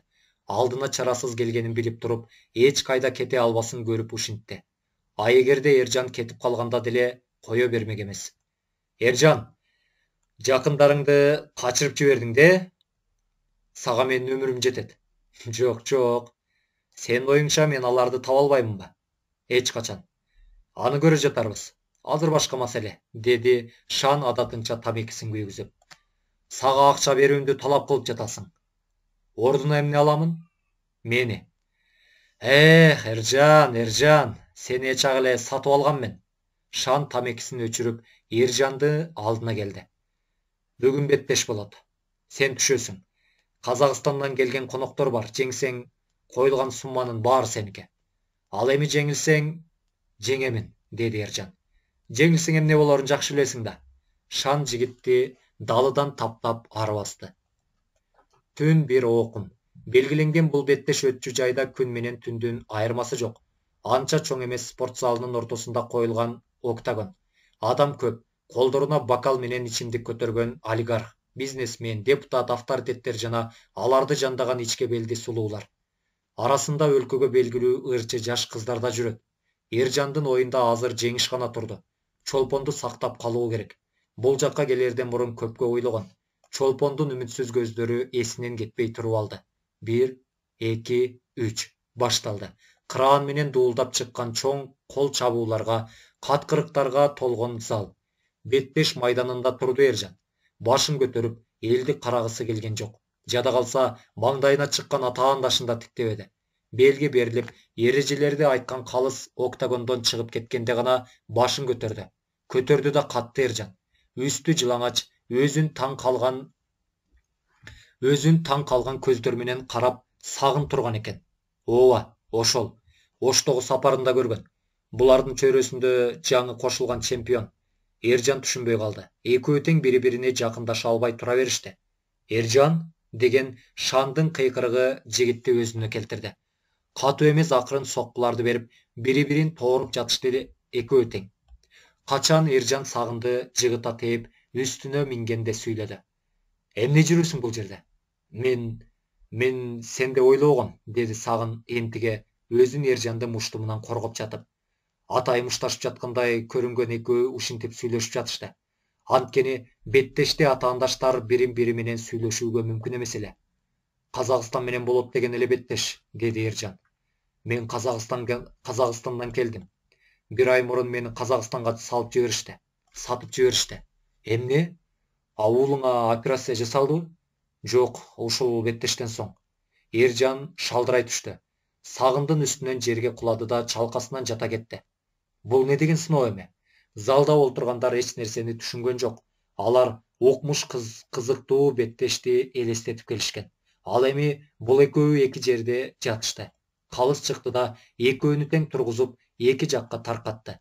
Беттеш жарым сааттан соң уланаарын эскертти. Башын жерге салып олтурган Эржандын бөлмөсүнө октой учуп кирди Шан. Акмак! Бул дагы эмне деген театр? Эмнеге атаандашым сагын болоорун эскертпедиң? Сага эмне айырмасы бар ким экенин? Шан кыйкырып жиберди. Шан, мен жеңишим керек. Анан эмне тоскоол? Сагын да жеңиш керек. Экөөбүз тең чарасызбыз. Анын уулунун өмүрү коркунучта. Урганым жок уулун, талкала. Болбосо тиги качырып жиберген апаң менен карындашыңа кошуп, министрдин эки кызын алдыңда мууздаймын. Эржандын көздөрү чоңоюп кетти. Анткени Шанды жакшы билет. Эгер жеңилсе, ал бул иштен эч качан кайра тартпайт. Жарым сааттык тыныгуу бүтүп, кайра беттеш башталды. Сагынга эмне дешкени белгисиз Эржан аны тиктегенде баягыдай карабай, тескерисинче жек көрүүгө толо көздөр менен өзүн карап, жанчып салууга даяр туруптур. Биринчи сагын өттү чабуулга. Анын таамай соккулары Эржандан шу деп өтүп жатты. Ушул азыр бир соккусу тийсе талкалап салуучудай айбат менен мушташып жатат. Экөө жакын келип мушташа кеткенде Эржан сагындан кечир деп жатканын укту. Кечир. Мен уулум үчүн мажбурмун. Эржан сагынды түртүп жиберди. Артка кетенчиктеп барып кайра алдыга чуркап, Эржанга чабуулга өттү. Эржан өзүн аран коргонгонго үлгүрүп жатты. Салгылаш, чап, ур! Сагын кыйкырып жатты. Сагын, өзүңдү карма. Бул менен экөөбүз тең жеңишке жетпейбиз. Сени урганым жок. Мага өз өмүрүм, өз үй бүлөм кымбат. Эржан сагынды учура тепти да Өзү чабуулга өтүүгө даяр адамдай муштуңдарын түйүп туруп калды. Шан үчүн залга толо келген эл үчүн эң сонун беттеш болуп жатты. Эки тайманбас кыргыздын кыраандары акча үчүн түшкөн бул тузактын курмандыгына айланды. Экөө тең келечектүү, экөө тең аруу максаттар менен спортко кадам койбоду беле? Дүйнөгө кыргызды таанытчу, дагы канча азаматтар мынтип туура жолдон адаштырган, кылмыш дүйнөгө кирип чалынды экен. Эки жигит эки тарапта бири-бирине айбат көргөзө, бирок оозунуп кол салууга даабай турушту. Бул экөөнүн тең не деген чемпиондор чыкмак. Аттиң, Шандын сөздөрү улам кулагына жаңырып, Эржан да чабуулга өтө баштады. Сагын жанатан бери чыңалган абалда болгондуктан бат эле энтиге түштү. Октагондун ортосунда улам биринин үстүнө бири чыгып калып, былчылдата мушташып жаткан эки жигиттин бирдей чарасыздыгын эч ким түшүнгөн жок. Эч ким булардын айласыз экенин, булар тамаша кылып жаткан кандуу беттеш өмүргө бааланганын түшүнүшпөйт эле. Өздөрүнүн гана эмес, үй бүлөсүнүн жакындарынын өмүрүнө бааланган беттеш. Кайра аларды сүрөп, коштоп жатышты. Узакка созулган эң кызыктуу беттеш болду. Башында экөө тең коркуп, аргасыз турушса, ушул мүнөттөрдө экөө тең өз жашоосу үчүн күрөшүп жатышты. Эржан айланып туруп тепкен соккусу Сагындын мойнуна тийип жерге кулады. Үстүнө жете келген Эржан аны 2-3 жолу муштап жибергенге да үлгүрдү.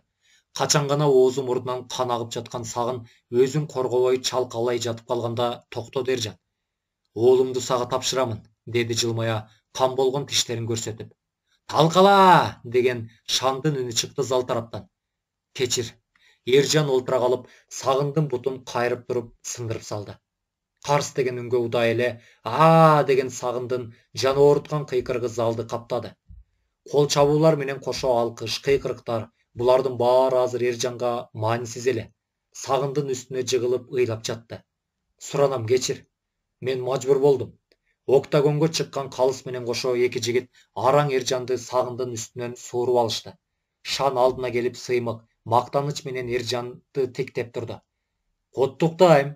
Мен сага ишенгем, деди колуна чакан дипломат карматып жатып. Бул үчүн жооп берчү күнүң келет, деген Эржан колундагы дипломатты жулуп алды. Менин чемпионум. Эми басып кетейин дегенде Шан Эржанды колдон тартып, бир колун жогору көтөрүп, залга кыйкырды. Мен таптаган, мен ишенген жолборсум. Баарыңардын алдыңардагы ыраазычылыгымды берейин деп жатам, деп Эржандын колундагы дипломатты ачып, октагонду айлана басып залга көрсөтүп жатты. Эржан кыжырып келе, муштумдары өзүнөн өзү түйүлүп, Шанды булкуп жиберип басып кетти. Кийимдерин которуп жатканда бөлмөсүнө ичимдик көтөрүп, Шан баш бакты. Калбайсыңбы? Сагарына алган кечеге. Эржан үнсүз кийине берди. Да, укмуш беттеш көрсөттүңөр бирок. Шан, деди Эржан акырын. Сенин жеңишке жетериңе ишенгем. Сагынды сактап кал, суранам. Эмне? Тиги жеңилип калганы үчүн кандай жаза алаары белгилүү. Сактап кал. Ал биздин колдо эмес да. Казактардын өз эрежеси бар. Биз кийлигише албайбыз. Анда сатып ал кайра. Акчаң барбы? Деген Шан колундагы ичимдикти көтөрүп ичип алды. Дагы төлөп берем. Койчу Эржан, чымчыктай жаныңды баалай бербе. Сен ансыз деле мага өмүр бою карысың да. Сагын тирүү калуусу керек. Так, мындай кылалы анда. Мен Сагын үчүн жооп бере албайм, бирок үй бүлөсүнө тийбешин суранып көрөм. Шан, болду, башка жардам күтпө. Эс алууга 2 күн берем. Андан соң сени өзүбүздүн жайда күтөм. Дайымкыдай. Шан чыгып кетти. Түн жарымында кагылган эшик коңгуроосунан ойгонуп кеткен Айдеми эшик алдына келди. Ким бул? Мен Эржан. Деген кыз эшикти акырын ачты. Келиңиз, деп келе жаткан Айдеми Эржандын кебетесин көрүп чоочуп кетти. Сизге эмне болду? Жигитчилик болуп турат, деди Эржан кайдыгер кол шилтеп. Ашканага алып кирип, дары суу салган кутусун ачып, Эржандын жарылган жүзүндөгү жараттарды тазалап жатты. Чолпон кайда? Ошол эле бойдон. Мен акча таап келдим. Эржан күрмөсүнүн ичинен кагазга оролгон пачка акчаны стол үстүнө койду. Булар кайдан? Деген кыз акчаны көрүп бир эсе кубанса, кайра коркунуч каптап үнү дирилдеп чыкты. Коркпо, банктан огон жокмун. Эржан жылмайды. Жок, чын эле. Таап келдим, чолпон үчүн. Айдеми Эржанды аяп карап турду. Антиптик дебечи, Билем туура эмес жолго бардым, бирок силерге зыян тийбейт. Мындай кыска убакытта мынча сумма табуу да кыйын. Ал эми чолпондо убакыт аз. Рахмат сизге. Качан кетесиңер эми? Эртеңден калбай сүйлөшөм го. Макул, мен кеттим деген Эржан ордунан туруп эшикти көздөй жөнөдү. Рахмат сизге дагы бир жолу. Айдеми чын жүрөктөн айтты бул сөздү. Так бир жумадан соң Айдеми, Чолпон жана Жайна болуп Индияга сапар алышты. Сүйлөшүлгөн боюнча ал жактагы клиника буларды аэропорттон тосуп алмай болушту. Бул убакытта Чолпондун абалы дагы начарлай берди. Бир гана бөйрөк эмес, сайынып жүргөн Баңгиз атынын кумары кармап, бир топ оорлоду абалы. Азат башы жарылчудай, ооруганына чыдай албай, көздөрүн араң ачып коркуп кетти. Анткени ал буттар менен жогоруга илинип, башы төмөнгө салаңдап туруптур. Ким бар? Деп кыйкырып жиберди. Таштанды жарымы курулуп, бүтө элек имаратта экенин болжоду. Кыйкырба! Ары тараптан колуна узун таяк көтөрүп, капкара кийинген Эржан чыкты. А кимсиң сен? Менби? Тааныйсыңбы жокпу билбейм. Эржанмын. Кайсы Эржан? Азат башы төмөн карап турган маңдайына келген жигитти жакшы көрө албай жатты. Анын үстүнө башынын ооруганы бир тең болуп, кайдан бул жакка келип калганын деле билбейт. Сага эмне керек? Бошот мени. Жок, бошото албайт экем. Анда эмне каалайсың, айт. Азапталышыңды каалайм. Эмне? Жаның ооруп, кыйналып өлүшүңдү каалайм. Дөөдүрөөчү. Сен эмне оорлоосуңбу? Деп жатканда белине тийген каттуу соккудан көзүнөн от чачырап кетти. Кой бер дейм. Ушунча эле алың бар беле? Эржан дагы чаап жиберди. Сен кимсиң өзү, бай болгур? Айтчы. Неге мен бул жердемин? Күнөөлөрүңдүн, жасаган ыплас иштериңдин кайсыл бири үчүн дебейсиңби? Макул, эмне болсо да кечирдим. Кечирим сураймын. Алгач мени түшүр бул жерден. Кенен олтуруп сүйлөшөбүз. Каалаганыңды берем, деп алдыганга өттү Азат. Жетишебиз кенен сүйлөшүүгө. Каалаганымды да бересиң. Эржан дагы чаап жиберди. Бул жолу асылып турган буттарына салды. Токтот дейм. Токтот. Сени эркек дейт. Бул жерге алып келип кордогон кызыңдын жанынча да жаның жокпу? Ал сага караганда баатыр экен. Төртөөңө туруштук берсе. Эржан кайра кыжырып келе дагы чаап жиберди. Ооронто басылып турган Азат эми гана сөз эмне жөнүндө болуп жатканын түшүндү. Чолпон, деди энтигип. Туура, ал өз каалоосу менен келген. Азат жанталаша актанып жатты. Коркок, жаны жок.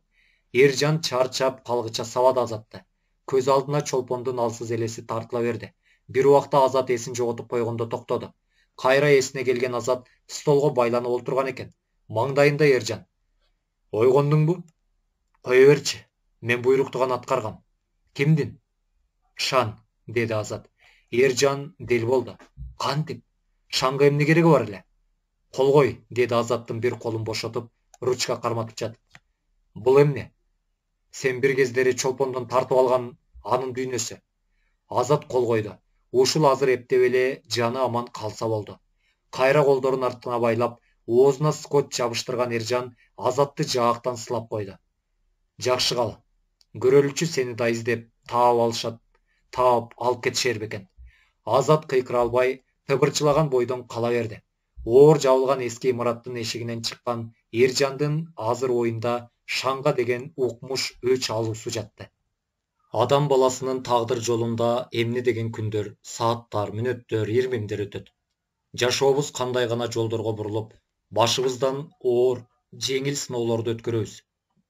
Не деген челенишкен тагдырларды көрөбүз. Жашоодо баары болот. Атүгүл досуң душманыңа, душманың жан досуңа айланып, баары бүттү деген жерден өмүр жолуң башталат. Чолпон менен Айдеминин жолдору ушундай кесилишти.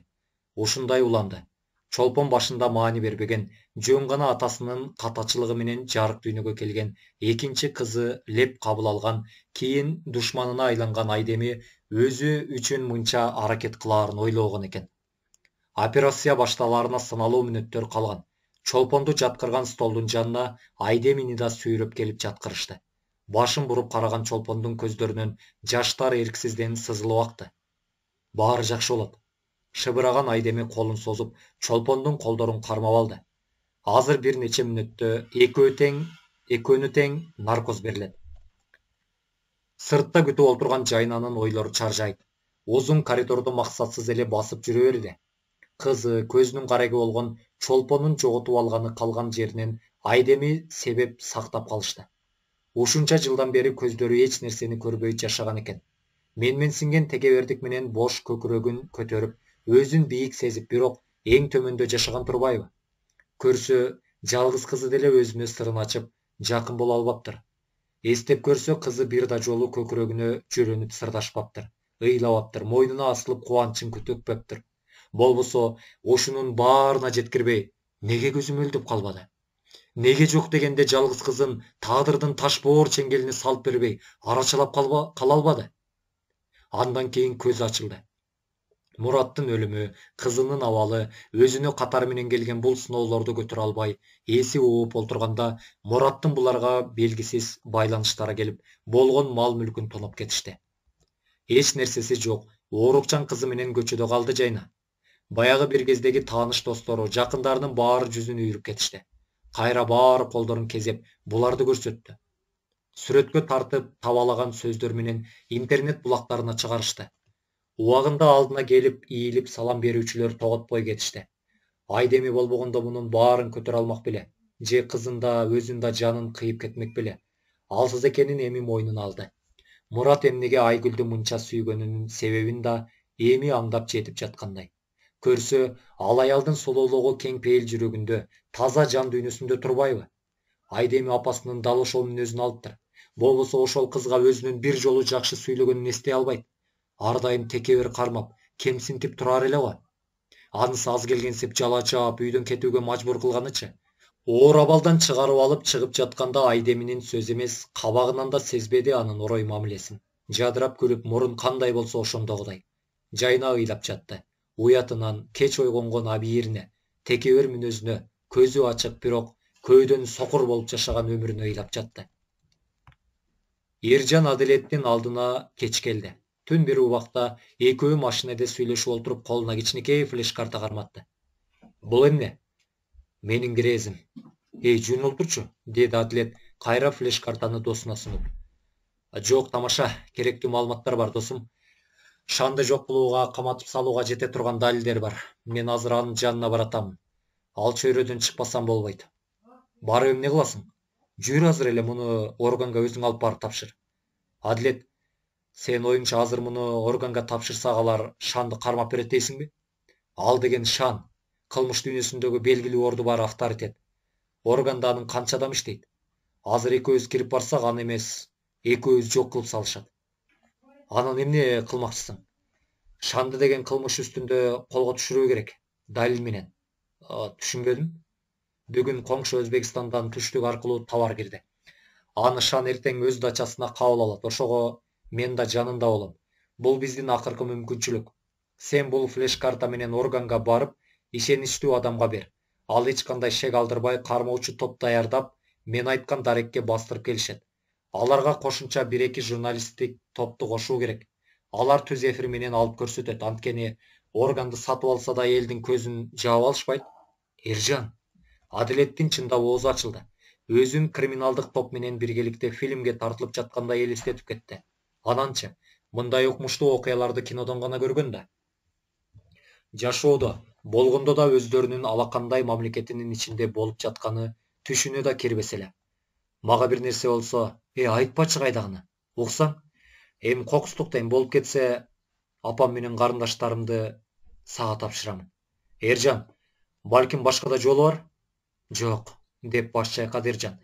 Бул чөйрөгө аралашкандын баарынын жолу кууш, акыры жок. Тобокел жашоо.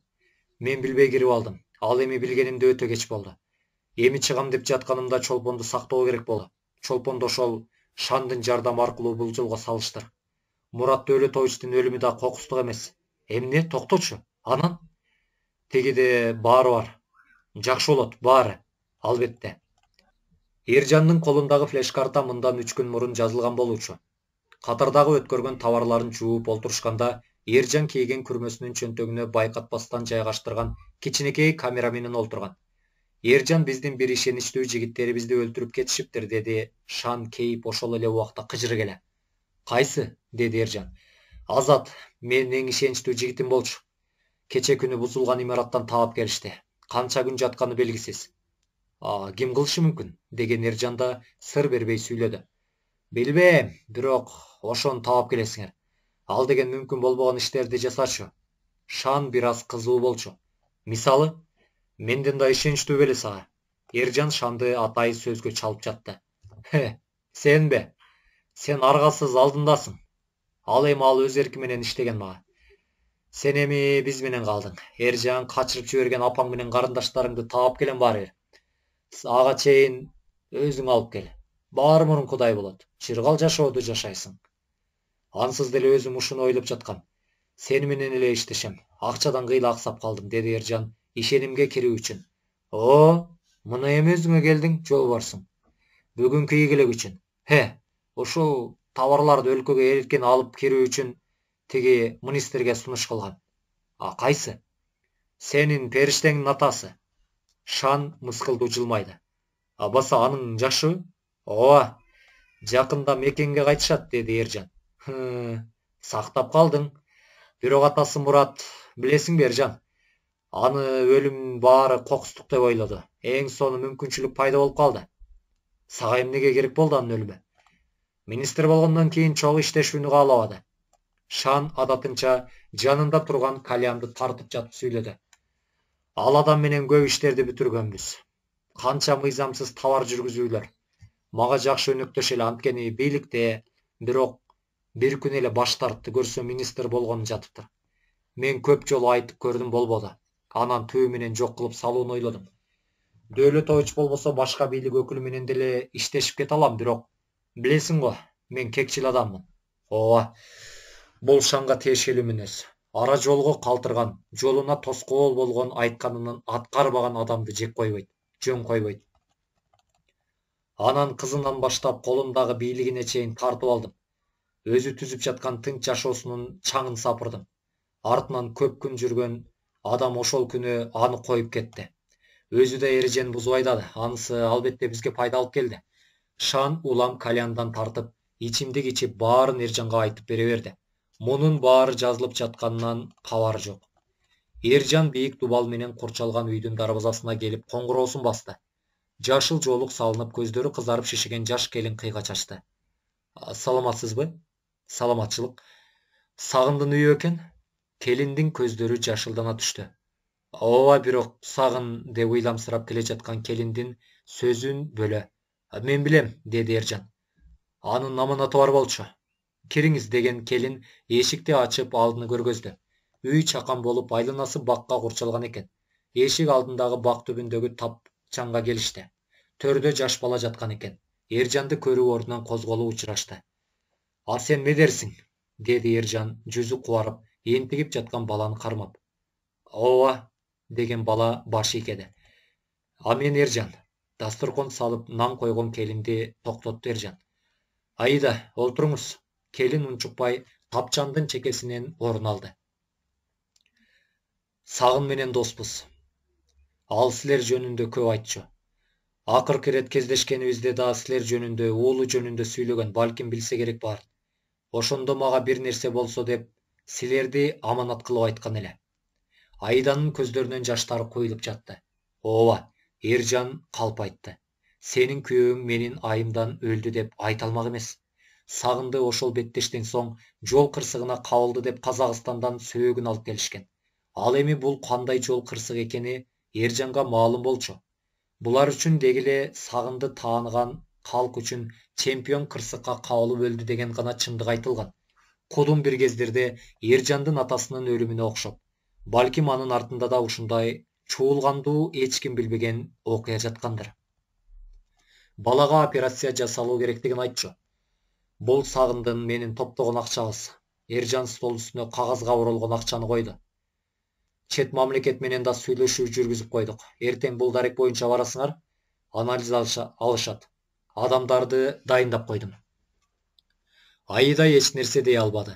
Жөн гана бир чекитти мелтиреп тиктеп көз жашын агызып олтура берди. Макул, мен барайын, деген Эржан ордунан козголуп, Медерди башынан сылады. Атасынын жолун улай турганы бар. Кайгырбаңыз, деди Айдага карап.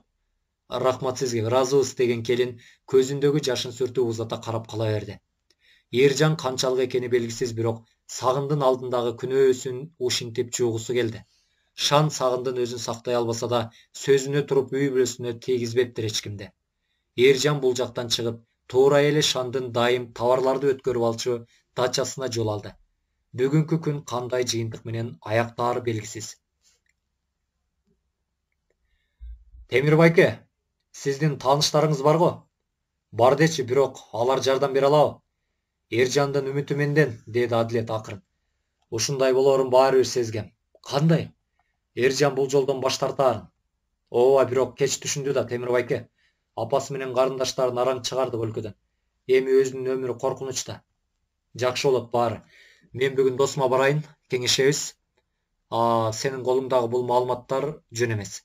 Адилет досу таштап кеткен флеш-картаны алып, өздөрүнүн машыктыруучусу Темир байкеге келди. Анткени мындан башка бирөөдөн жардам ала алмак эмес. Темирдин органда досу иштейт. Ошону менен телефондо сүйлөшүп жолугушууга чакырды. О, Темир, кандай досум? Жакшы, өзүм. Биз ушул өзүң билгендей. Сага өтүнүч, балким жардам менен кайрылып жатамын. Кандай? Айта бер. Жок, бул мындай жерде сүйлөшүүчү иш эмес. Жүрчү деген экөө Темирдин унаасына келип олтурушту.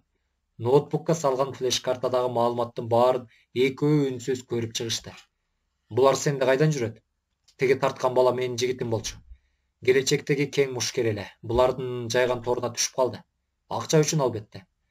Шан деген канча жылдардан бери бул чөйрөдө жүргөнүн эч ким билбейт, балким бала күнүнөн бери. Анын аты көп эле жерде аталып жүргөнү менен мындай далил эч жерде жок. Сен туура айтасың. Биздин бөлүмдө Шандын адамы көп. Ойлонуп анан план жүргүзүү керек. Жок, деди Темир. Убакыт тар досум. Бүгүн бул мүмкүнчүлүктү чыгарсак, андан кийин качан болот белгисиз. Эржан да ал жерде көпкө кармала албайт, анткени Шан шек алып калуусу мүмкүн. Бизге ордер гана керек досум. Менин жигиттерим даяр, кааласаң. Темир, бул ордер менен бүтө калчу иш эмес. Силер өзүңөр жигиттериң менен кармай албайсыңар. Анан да спортчуларды аралаштырбай тур. Планың барбы? Бар албетте. Даректи билесиңби, саат канчага чогулушат? Эржандын айтуусу боюнча түндөсү келет да бар. Анда ишке өтөбүз. Бардык коопсуздук чараларын карап чыгып алабыз эле. Азыр экөөбүз ошол даректи сырттан карап келүүбүз керек. Темир менен анын органда иштеген досу Санжар Төлөнович Эржан айткан дарек боюнча келишти. Шаардан анча алыс эмес жаңы конуштардагы обочо жерде жайгашкан Мансадыр өлкөсү менен салынган үй экен. Коргон анча бийик эмес, дубал менен курчалган. Сырттан караган адамга эч кандай шек билинбейт. Катардагы курулушу толук бүтө элек үй. Бул конушка жаңы түшүп жаткан үйлөрдөн эч кандай айырмасы жок. Күмөн жаратпоо максатында үйдүн жанынан өтүп бараткандай түр көрсөтүп өтүштү. Менимче бул үйдүн жер төлөсү да бар, деди Санжар үйдөн бир аз жылгандан кийин машинени далдоо жерге токтотуп. Мүмкүн бардык иштерди ошол жер төлөдө жүргүзүшөт. Анткени үстүңкү кабат бүтө элек. Атайын элдин көзүнө урунбоо үчүн кылышкан. Кандай кылабыз? Бактарактар да жок экен айланада, деген Темир да айлананын мойнун созуп карап жатты. Так, деген Санжар манжалары менен ролду черткилеп ойлонуп калды да бир убакта алдыны көрсөтүп, тиги туштагы үйдү көрдүңбү? Деди. Ооба. Ошол үйдүн ээси менен сүйлөшүү керек. Биз эки топко бөлүнөбүз. Биринчи топ алдыда жолду тазалап кетет. Экинчи топ ошол үйдө кабар күтүп турат. Журналисттер да экинчи топ менен барышат. Ишенимдүү жигиттериң барбы? Биринчи топко. Сөзсүз да, деди Темир. Анда кеттик батыраак. Эски унаа чаңы көтөрүлгөн көчөдөн зуулдап чыгып кетти. Айлананы көгүм каптап караңгылык өз өкүмүн жүргүзө баштаган убак. Адилет, сен балким барбайсың, деди Темир ичинен ок өткөрбөөчү жилет кийип жаткан Адилетти карап. Темир байке. Жок, мен чын эле кооптуу, алдыда эмне күтүп турат белгисиз. Биз үйдүн ичин да билбейбиз. Ичкерде бизди канча жигит тосуп алат, ал жагы да караңгы. Бир чемпионумду аларга бердим, эми сени да тобокелге салып жоготуп кала албайм. Жок, Эржан менин досум. Ал менден жардам сурады. Темир байке, мен эми эки колумду кармап олтура албаймын. Макул, деген Темир Адилетти даладан таптады. Санжар айткандай алар бөлүнүп келишти конушка. Жанагы күндүзү сүйлөшүп кеткен үйдүн ичине бирден кирип кетишип, кеч киришин ошол жерде күтүштү. Эржан күндүзү ичиндеги көйнөгүнө билиндирбей коюлган микрофон менен жүрдү. Ал шаардын бир нече жигитине кошулуп короодо товар келүүсүн күтүп турат. Шан өзүнө окшогон чиновниктерди да чакыртып, жаш кыздар менен чардап жертөлөдү. Темирлер ичкеридеги абалды Эржанга коюлган микрофон менен билип турушту. Түн кирип калса да товар кечигип жатты. Саат түнкү 12ден өтүп калганда гана сигнал берилип, чакан жүк ташуучу унаа менен аны коштогон 2 машина кирип келди. Огол артынан коштогон унаадан түшкөн Шандын 2 жигити Эржанды жаман көздөрү менен карап өтүп кетишти да туура эле жертөлөгө түшүп кетишти. Арадан эч канча убакыт өтпөй Шандын кыйкырган үнү кылды. Эржан! Келген товарды жаңы гана жерге түшүрүп, ичкериге ташып жатышкан. Жанагы келген 2 жигит келип, Эржанды сүдүрүп жертөлөгө алып түшүштү. Чоң бөлмөдө көздөрү кызарып кеткен Шан тосуп алды Эржанды. Шан деген Эржан жакындай бергенде Шан күтүүсүз муштуму менен чаап жиберди. Күтүлбөгөн соккудан жерге оонап түшкөн Эржандын оозунан кан чыгып кетти. Оюна биринчи эле баарын билип калды деген ой келди. Эй, сенби менин артыман иш бүтүргөн? Оозуна толгон канды жерге түкүргөн Эржан ордунан турду да эч нерсе болбогондой Шанга маңдайлаш келди. Эмне кылыптырмын? Деди Эржан. Сен унутуп калдыңбы деген Шан колундагы телефондо жазылган видеону маңдайына такады. Анда Эржан Азатты түнкү клубтан сыртка сүдүрүп, алып чыгып, унаасына салып кеткени түшүп калыптыр. Анан, деди Эржан сыр бербей. Эмне анан? Сенби менин адамдарымды өлтүрчү? Коңшу коргондо булардын баарын угуп олтурушкан адилеттер шашып калышты. Темир байке, биз азыр кирүүбүз керек. Эрте але, деди Санжар. Ай жок, Эржанды өлтүрүп салат. Ошону күтүп жатасыңарбы? Адилет чыйпылыктап жиберди. Аңгыча дагы Шандын үнү кылды. Айтчы, эмнеге Азатты өлтүрдүң? Чолпон, деди энтиккен Эржан кан сызылып, аккан эгин колу менен сүртүп. Эмне? Акмак! Шан жерде колун таянып олтурган Эржанды жакадан алып тургузганда жашыруун коюлган микрофону түшүп кетти. Бул эмне? Шандын көздөрү чакчая түштү. Эржан жооп берген жок. Анын ордуна жылмайып гана турду. Шандын кыйкырыгы менен чысырап барып үзүлгөн байланыштан соң Санжар буйрук берди. Кеттик, убакыт жок. Биринчи топ, артынан эле экинчи топ. Азыр Шанды колдон чыгарабыз мүмкүн. Өлтүрөм сени, ит! Шан Эржанды ичке бир нече жолу муштап уруп жиберди. Сен бүттүң, деди Эржан өзөрө ичин кармап жатып энтиге. Тез көзөмөлдү күчөткүлө. Шан эшик оозунда турган жигиттерине кыйкырды. Ушул убакта эле сырттан бир нече ирет атылган октун үнү кылды. Сени өлтүрөм. Шан ары жакта стол үстүндө турган бычакты көтөрүп келип, Эржанды дубалга такап, ичине 2-3 бычакты матырып алды. Шан, жеңилдиң сен. Эржан оозуна келген канга какап жатып, ушуларды сүйлөп жыгылды. Жерге жыгылган Эржандын үстүнө түкүрүп алып, сыртка чыгып жөнөдү Шан. Абал курт жакка өзгөрүп кеткендиктен, адилеттер даярдаган 2 топ бир убакта кол салууга мажбур болушту. Биринчи топ курал менен кирип барышып, артындагы экинчи топту калкалап жатышты. Анткени анда 3 журналист жигит түз эфир менен алып берип жатышкан. Тарсылдаган үндөр тез эле короону түтүнгө каптап салды. Чын эле үй 2 кабат болгону менен жертөлөсү аябай чоң экен. Ичи кадимкидей элиталуу мейманканадай жасалгаланган. Адилет Эржанды издеп жөнөдү. Ал эми Санжар менен Темир баштаган жигиттерге кошулган журналисттер тобу Шанды колго алуу үчүн үйдү аңтарып жатышты. Жертөлөдөгү узун кеткен коридордун төрүндөгү бөлмөгө Шанга кошулуп дагы бир нече чиновниктер качып киришкенин көрүп, артынан түшүштү. Ал бөлмө кең болуп, шкафтар менен курчалган экен. Кыйгач ачылып калган шкафтын эшигин түртүп киришкен алар дагы узун коридорго туш болушту. Демек, бул кошумча сыртка алып чыгуучу жашыруун эшик. Ошол узун коридор менен кыйла жүрүшкөн алар такыр башка тараптан чыгышты. Шанды ошол жактан Санжар даярдап турган кошумча күч кармап турушуптур. Адилет бөлмөлөрдү кыдырып жүрүп, Эржандын жарадар болуп, эсин жоготуп жаткан жеринен тапты. Эржан, ач көзүңдү, мен келдим. Досум бери кыла канга чыланган кийимин көрдү. Азыр чыда досум, чыда, бир аз. Эржанды көтөрүп алып, сыртка жөнөдү. Ал короого чыкканда качан эле кошумча күчтөр келип, короону чектөөгө алышып, колго түшкөндөрдү машинеге салып жатышкан экен. Адилеттин Эржандарды көтөрүп турганын көрүп, темир чуркап келди да тез жардам унаасына салышты. Тез жардамда баратканда көздөрүн ачты Эржан. Бүттү, деди жанында колдорун кармап олтурган досун карап. Бүттү, азаматсың. Шүгүр, деген Эржан кайра көздөрүн жумду. Жок, сен уктаба. Ач көзүңдү, аз калды, чыда досум. Көп кан жоготуптур, кан керек, деди тез жардамда бара жаткан дарыгер. Койгула. Адилет кыйкырып жибергенин билбей калды. Азыр жок, ооруканага жетүү керек. Эржан, аз калды. Адилет, ук мени. Жок, укпайм, сүйлөбө. Укчу. Эржан болгон күчүн жыйнап кыйкырды. Апам, карындаштарым, Чолпон, Айдеми баарын сага тапшырам. Дагы көп нерселер бар. Апамдарды алып кел. Эржан акыркы сөздөрүн түшүнүксүз сүйлөп жатып үзүлүп кетти. Адилеттин колдорун катуу кармаган кан колдору шалдырап, башы да шылк этти. Эржан! Өлкөгө резонанс жараткан бул түз эфир кайра көрсөтүлүп жатты. Атүгүл ошол коргондун ичиндеги жер төлөөнүн укмуш бөлмөлөрү, кошумча жашоонун жолдору өзүнчө бир жаңылыкка айланды. Мыйзамдагы ууру, Крим авторитет, шан жана ага кошулуп жүргөн белгилүү чиновниктердин кармалышы көрсөтүлгөн репортаж өлкөнү дүрбөттү. Карапайым калк жөн гана жакасын кармап сүйлөп калышса, жогору бийлик тарапта ич ара согуш, тынымсыз эрегишүү менен бири-биринин көзүн чукуп, айыбын ачмай башталды. Кылмыш дүйнөсүнүн эң маанилүү бир устуну кулады.